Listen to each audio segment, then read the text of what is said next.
તમારું નામ? મારું નામ રાહુલ જૈનવ. ઓકે, તમે આ સ્કૂલમાં સ્ટડી કરો છો? હા. ઓકે, શું ઘટના ઘટી જણાવશો? અહીંયા આપણે 1-1:30 વાગે ખબર નહીં શું થયું કે આ દિવાલ પડી ગઈ.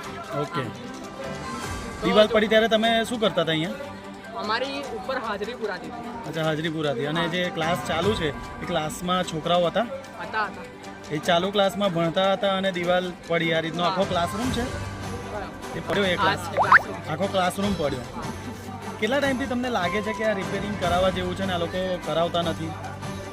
એવું તો ખબર નહીં કેમ કે વેકેશનમાં આવું થયું હતું, ઉદયનું થયું હતું, પણ ત્યારે પણ અહીંયા અમારા ત્યારે પ્રિન્સિપલ એમને ત્યારે જ ખબર પડી. દિવસ પહેલા તમે જે આ પડ્યું એ જ ક્લાસમાં હતા? એ ક્લાસમાં આ હતા. સ્કૂલનું નામ શું છે? શ્રીનારાયણ વિદ્યાલય. શ્રી નારાયણ વિદ્યાલય.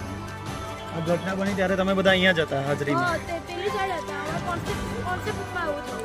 ઓકે, છોકરાઓને કેટલું વાગ્યું છે અહીંયા? ત્રણે છોકરાઓનું માથું કે એવું બધું ફાટ્યું હતું. માથું ફાડ્યું એટલે ઉપરથી સીધા નીચે પડ્યા છે? હા, એટલે અહીંયા બધા નાસ્તો કરતા હતા ને એકદમથી પડ્યા. મેં વોશરૂમ જતો હતો ત્યારે જ એવું થયું. ઓકે, શું નામ તમારું? કાવ્ય. થેન્ક યુ કાવ્ય. અમારી ચેનલને લાઈક, શેર અને સબસ્ક્રાઇબ કરવાનો ના ભૂલશો. ધન્યવાદ.